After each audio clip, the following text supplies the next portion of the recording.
Welcome to time 24x7. Today special focus. Gurugram లో shocking ఘటన జనాలను ఉలిక్కి పడేలా చేసింది.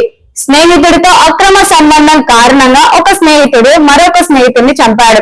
దృశ్యం, క్రైమ్ పెట్రోల్ సినిమాల నుండి ప్రేరణ పొందిన ఈ హత్యాయత్నం ఒక మహిళ చుట్టూ తిరుగుతుంది. పోలీసులు నిందితులను అరెస్ట్ చేశారు. ఈ కేసులో అక్రమ సంబంధం, ప్లానింగ్ మరియు హత్య వివరాలు వెలుగులోకి వచ్చాయి.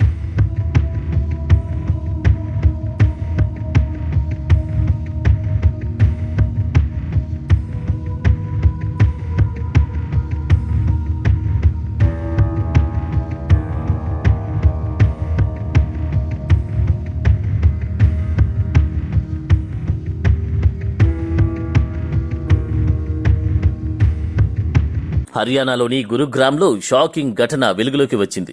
అక్కడ ఒక స్నేహితుడు తన సొంత స్నేహితుడిని అక్రమ సంబంధం కారణంగా చంపాడు. ఆశ్చర్యకరమైన విషయం ఏంటంటే మర్డర్ ప్లాన్ను క్రైమ్ పెట్రోల్, దృశ్యం వంటి సీరియల్స్ నుంచి తీసుకున్నారు.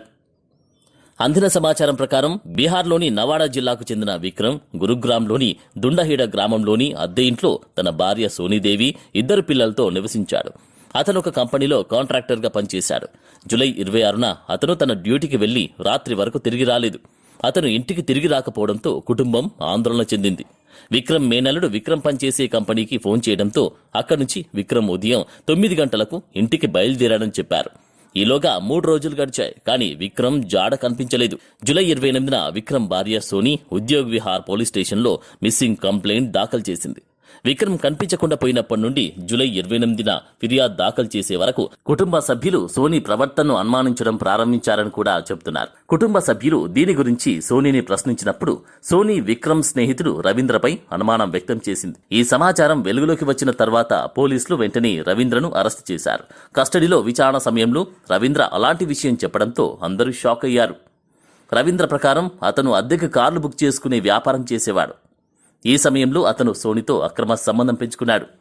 విక్రమ్ కుమార్తె రవీంద్ర మొబైల్ ఫోన్లో తన తల్లికి సంబంధించిన కొన్ని అశ్లీల వీడియోలు చూశారని కూడా చెప్తున్నారు. కుమార్తె కూడా ఈ విషయాన్ని విక్రమ్కు చెప్పింది. దీని సూచన అందగాని రవీంద్ర, సోనీ ఇద్దరూ ఇప్పుడు తమ రహస్యం బయటపడి తమ పరువు తీస్తారని భయపడ్డారు. కాబట్టి వారిద్దరు కలిసి విక్రమ్ను అంతమొందించడానికి ఒక పథకం వేశారు. విక్రమ్ను చంపే ముందు వారిద్దరూ దృశ్యం సినిమాతో పాటు క్రైమ్ పెట్రోల్ సీరియల్స్ లోని అనేక ఎపిసోడ్లను పదే చూశారు. ఎవరు తమను అనుమానించకుండా ఉండేలా ప్లాన్ చేసుకున్నారు. జూలై 26న రవీంద్ర తన 3 స్నేహితులైన ఫర్యాద్, మనీష్ మరొకరిని ఈ దారుణమైన హత్యకు ఒప్పించారు. దీని తర్వాత 4 విక్రమ్ను గొంతుకోసి చంపారు. గురుగ్రామ్లోని మహమ్మద్పూర్ గ్రామంలో ఈవిల్ సొసైటీ సమీపంలోని ఒక గొయ్యిలో విక్రమ్ మృతదేహాన్ని పాతిపెట్టారని చెబుతున్నారు.